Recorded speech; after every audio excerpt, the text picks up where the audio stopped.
Habléis de aquel grande amor que en el Calvario Dios nos mostró. Quiero que habléis del buen Salvador. Hábladme más de Cristo. ¿Cómo saber de la verdadera doctrina de Dios? El Señor Jesucristo dice en su palabra: mi doctrina no es mía, sino de aquel que me envió. El que quiera hacer la voluntad de Dios, conocerá si la doctrina es de Dios o si yo hablo por mi propia cuenta. Libro de Juan, capítulo 7, versos 16 y 17. En Mateo capítulo 16, verso 18, hallamos estas palabras de Cristo: edificaré mi iglesia. Y en Hechos capítulo 2, verso 47 leemos: y el Señor añadía cada día a la iglesia los que habían de ser salvos. La palabra iglesia se encuentra muchas veces en el Nuevo Testamento y se usa de tres maneras. Uno, para referirse a todos los salvos en el mundo. Efesios 5:25 es un ejemplo. Dice: maridos, amad a vuestras mujeres, así como Cristo amó a la iglesia y se entregó a sí mismo por ella. También la palabra iglesia se usa para referirse a una congregación local de cristianos, como por ejemplo en 1 Corintios 1:2 que dice: a la iglesia de Dios que está en Corinto. Y también la palabra iglesia se usa para referirse a un grupo de congregaciones en una área específica, en una área dada. Leamos en Gálatas capítulo 1, verso 2, donde dice: y todos los hermanos que están conmigo a las iglesias de Galacia. Declaró Jesús que edificaría su iglesia. Pablo dijo en 1 Corintios 3:11, porque nadie puede poner otro fundamento que el que está puesto, el cual es Jesucristo. La iglesia de Cristo entonces descansa sobre el fundamento de la deidad y divinidad de Jesús de Nazaret. La iglesia de Cristo no fue fundada sobre ningún hombre, fuera Pedro o algún otro, sino sobre Jesucristo. Es cierto que fue Pedro quien confesó la divinidad de Jesús diciendo: tú eres el Cristo, el Hijo del Dios viviente. Pero esta confesión de Pedro, y no la persona de Pedro, es el fundamento de la iglesia. Esta iglesia, o conjunto de salvos, fue fundada el día de Pentecostés, después de la resurrección de Cristo. De esto leemos en Hechos capítulo 2. Fue fundada entonces porque por primera vez los hombres comenzaron a ser salvos. Aquel día, el Señor comenzó a añadir los salvos a la iglesia, porque aquel día, por primera vez, se comenzaron a anunciar las condiciones de perdón en el Evangelio. Aquel día, los apóstoles predicaron con inspiración divina la gran verdad de que Jesús de Nazaret, crucificado por los hombres, fue levantado de los muertos y que ahora ha sido hecho Señor y Cristo. Escuchemos estas palabras de Pedro, halladas en Hechos capítulo 2, verso 36.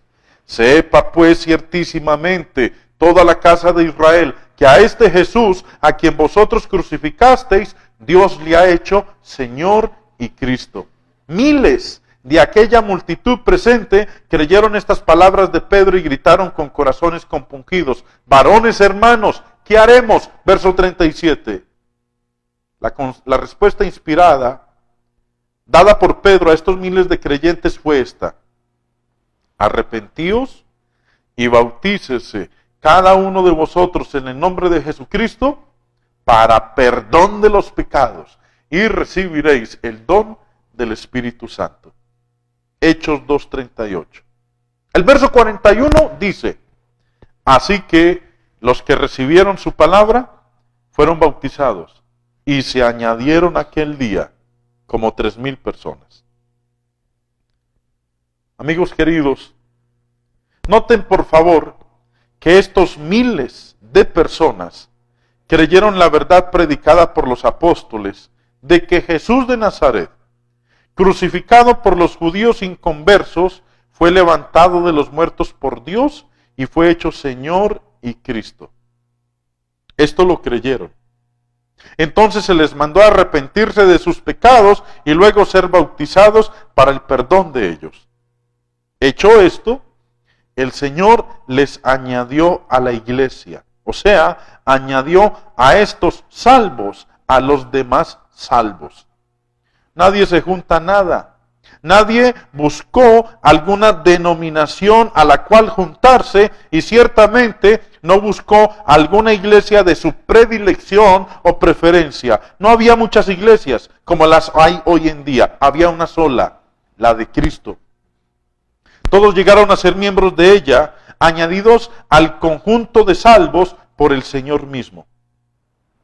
Es fácil ver, pues, que si la gente del siglo XXI hace exactamente lo que hicieron los del primer siglo, llegan a ser miembros de la misma iglesia. La súplica de las iglesias fieles de Cristo en todas partes es que todos y cada uno haga exactamente lo que hicieron aquellos miles de conversos bajo la predicación inspirada de los apóstoles. No digo que la gente se junte a la iglesia de Cristo o que se una a ella, como si fuera la iglesia de Cristo una mera denominación. La iglesia de Cristo no es una denominación y los hombres no pueden añadirse a ella. Es de Cristo. Es de Cristo esta iglesia y solamente los que cumplen con sus mandamientos son añadidos a ella por Dios o el Señor. En el mundo de hoy hay muchas denominaciones. En el mundo de hoy muchos andan perplejos buscando la verdad, pero confundidos, porque no pueden hallar la iglesia verdadera entre tanta división y confusión. Algunos están satisfechos porque ya son miembros de la iglesia más popular o porque están encantados de la manera de predicar del llamado pastor. Tales razones no valen nada. Cristo estableció la iglesia de Él y la salvará en el día final. Las otras iglesias, por ser plantas que Dios no plantó, serán desarraigadas. Y así lo afirma Cristo en Mateo 15:13. Nos urge a todos hallarnos en la iglesia de Cristo, porque solamente en ella hay seguridad para nuestras almas. La iglesia es de Cristo por la simple razón de que es de Él la salvación. A quienes Cristo salva, los añade al grupo de los ya salvos. Por eso dicen las Escrituras que el Señor añade a la iglesia. Amigos, no es cuestión de pertenecer a alguna iglesia denominacional, sino de ser salvos. Con frecuencia se oye decir una frase más o menos así: yo fui salvo un cierto día, y 6 meses más tarde me junté a la iglesia X. Pero mis amigos, no hay ejemplo alguno de esto en las Escrituras. Los mismos requisitos o condiciones que uno tiene que cumplir para ser salvo, al mismo tiempo le introducen en la iglesia de Cristo. No nos juntamos a ella, sino que Dios nos añade a ella cuando le obedecemos. Los que obedecieron las condiciones de perdón predicadas por Pedro el día de Pentecostés recibieron el perdón de sus pecados y Dios mismo les añadió a su iglesia. Notemos también que los mandamientos de Cristo son dados a quienes pueden recibirlos u obedecerlos. Son dados a pecadores y los pecadores tienen que obedecerlos. No son dados a quienes no pueden cumplir con ellos y por eso sabemos que el Evangelio no es para niños. Para ser bautizado, uno primero tiene que creer en Cristo, luego tiene que arrepentirse. Son 3, pues, los mandamientos para que se alcance el perdón de los pecados. Uno tiene que creer, uno tiene que arrepentirse y uno tiene que bautizarse. El que obedece estos mandamientos recibirá el perdón de sus pecados. Salvo de sus pecados, es añadido a los demás salvos. Esto es lo que significa ser añadido a la iglesia de Cristo. Obviamente, estos mandamientos del Evangelio no son para los niños, porque no los pueden obedecer. No son para él porque no los necesita, pues no es pecador. El niño no nace pecador, nace inocente. Pero el hombre o la mujer, joven o de edad, que ha pecado, necesita la salvación. En el Evangelio se revelan las condiciones de perdón hecho posible por la sangre de Cristo, quien murió por nuestros pecados. Dice Pablo en Efesios 1:7, en quien tenemos redención por su sangre, el perdón de pecados según las riquezas de su gracia. Cuando uno obedece las condiciones del Evangelio, Dios le salva, le perdona y por eso le añade a la iglesia de Cristo, es decir, a los salvados por Cristo. No tiene que dar testimonios a los hombres para que voten por él, para que se reciba en la iglesia. Y ciertamente no va a buscar alguna iglesia humana a qué juntarse porque tal cosa sería pecado. No está ya salvo. O más bien, hagamos la pregunta. ¿No está ya salvo?